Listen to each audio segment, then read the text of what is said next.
They were certainly way beyond the mind of even Hendrik Schun, but his discovery could have been a small step that would lead us to that future.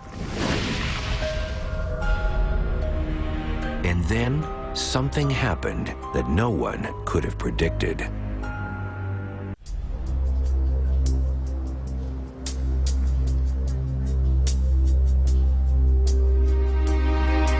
Lydia Sun was working as a physicist at the University of California at Berkeley. One morning, she got to work to find a message waiting in her voicemail. I just happened to check my voicemail messages in my office, and I had a very interesting voicemail message, and it said, "Lydia, this is your homework. Look at these 2 papers by Hendrik." And by the tone of his voice, I knew something very juicy was going on. And so I quickly downloaded these 2 papers, one from Science and one from Nature. The 2 papers described 2 different experiments. One, his breakthrough experiment on molecular transistors carried out at room temperature. The other, also on molecular transistors, but carried out at more than 200 degrees below freezing.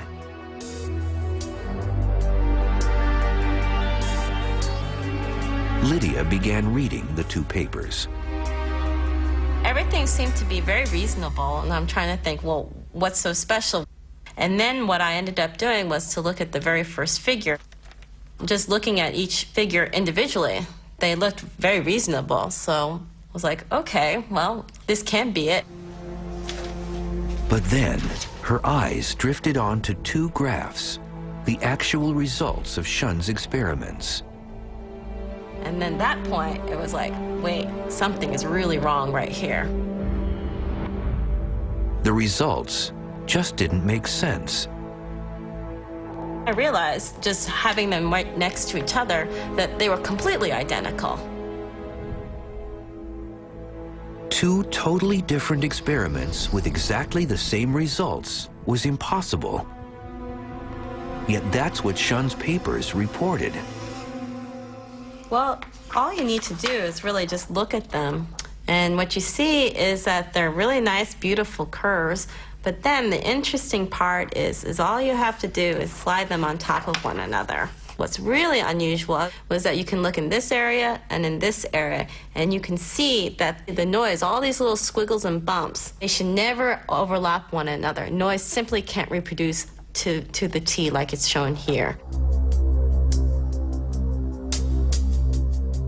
And with that, that's really telling me that something is very wrong with these 2 graphs right here.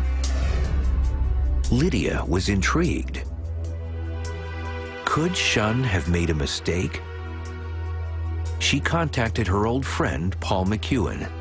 When Lydia first pointed out to me that these 2 graphs are identical, it was really extremely shocking. The chances that those 2 graphs were identical truly, meaning 2 separate experiments giving exactly the same results, was basically 0.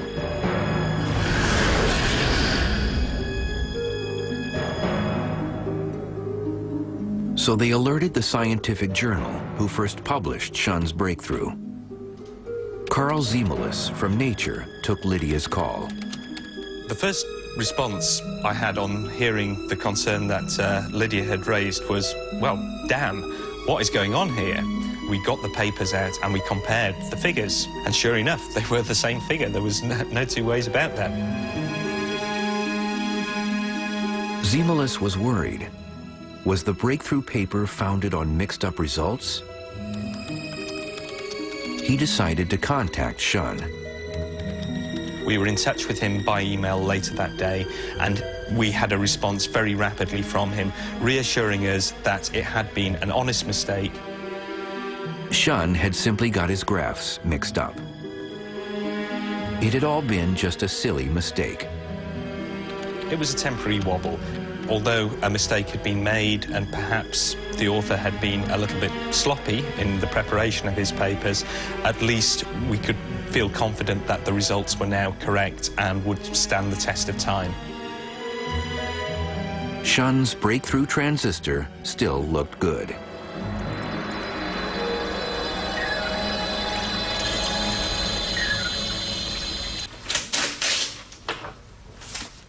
But for Lydia's son, something still didn't add up.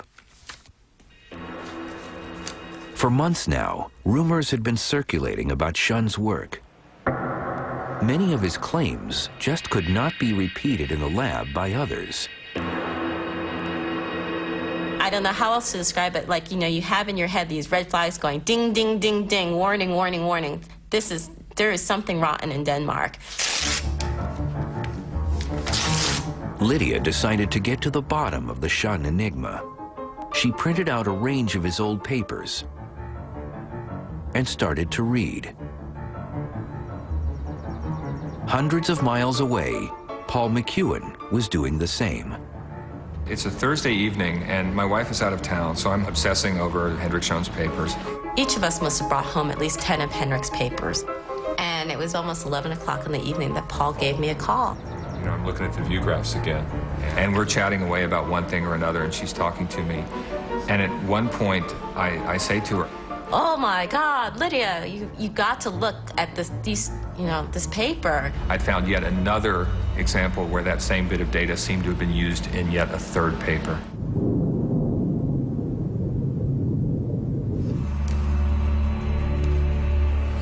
There were now 3 graphs from 3 different experiments, yet all with strikingly similar noise.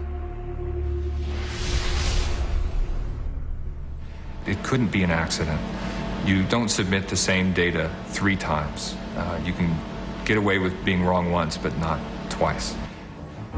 So they dug even deeper, and soon found other apparently duplicate results.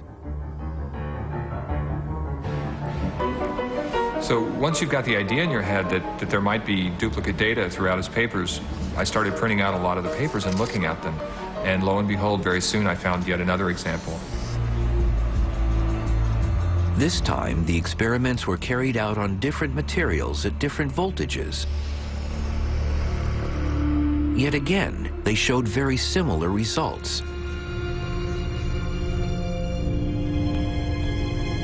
And as the night dragged on, they found more apparent errors. More matching data from totally different experiments. Every time they found new duplicate results, they contacted each other.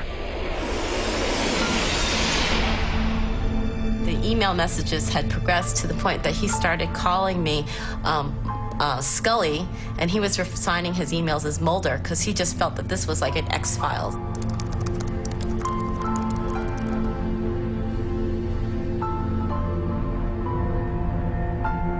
Other colleagues soon joined in, and by the end of their investigation, the scale of the number of errors in Shun's papers was clear for all to see.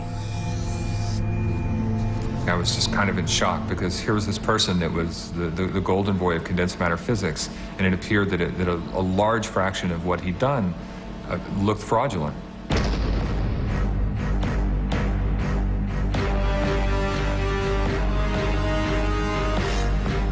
The news hit Nature like a thunderbolt. Frankly, putting these images side by side, it was shocking. We were quite taken aback by the magnitude of what the problem now seemed to be. Whereas before, a simple mistake seemed to have been made, and that seemed understandable. Now we had something that seemed to go way beyond that, and several Nature papers were implicated.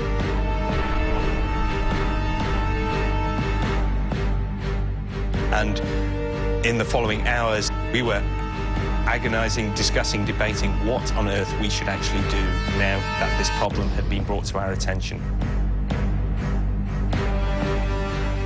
Word also got back to Shun's employers, Bell. They launched an independent investigation to look into these allegations. They contacted his co-workers and even interviewed the man himself. Hendrik really looked devastated. He just looked very drained, very white. He would go down, when he went down to lunch, he wouldn't speak to anyone, he wouldn't say a word. And then, after 4 months, the investigation revealed the truth.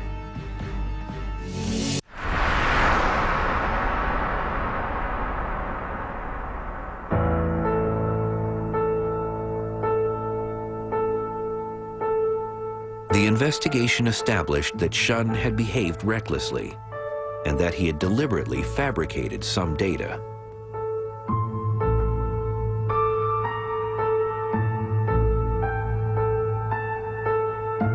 When the committee cross-examined his colleagues, they found that no one had actually witnessed any of his most significant results. When they asked to see the raw data that allowed him to come to his remarkable conclusions, they discovered that he had deleted virtually all of it, apparently because his computer lacked sufficient memory.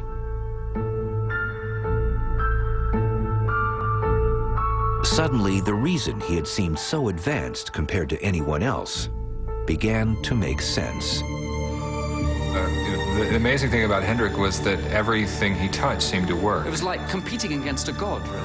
And everybody knew they couldn't meet What was wrong with us? You know, we thought we were pretty good, and we just couldn't touch this guy.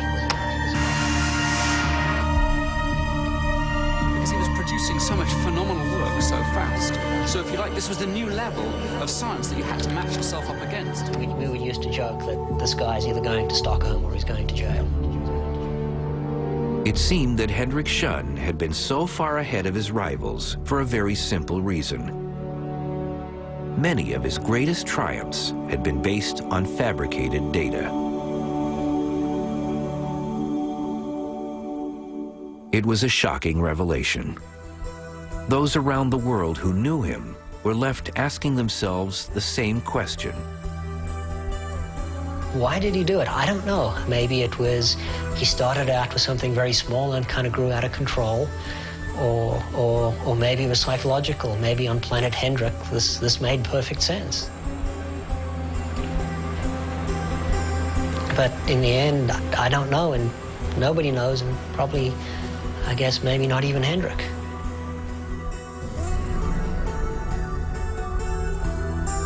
The same day they received the report, Bell fired Shun. Hendrik's boss tells me that after he'd been told that he was fired, he sort of turned to his bosses and said something to the effect of, "It's been a privilege and an honor to work here, and I've really enjoyed my time here. Thank you." And then he turned around and was marched out the building by the 2 security guards. Today, Shun still stands by his findings and believes that one day he will be vindicated.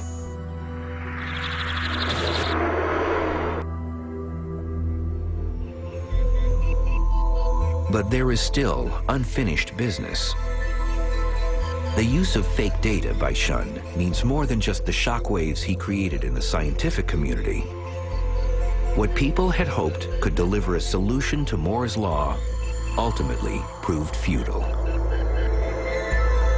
An alternative to the silicon chip is still to be found, and until it is, the threat of economic disaster will remain.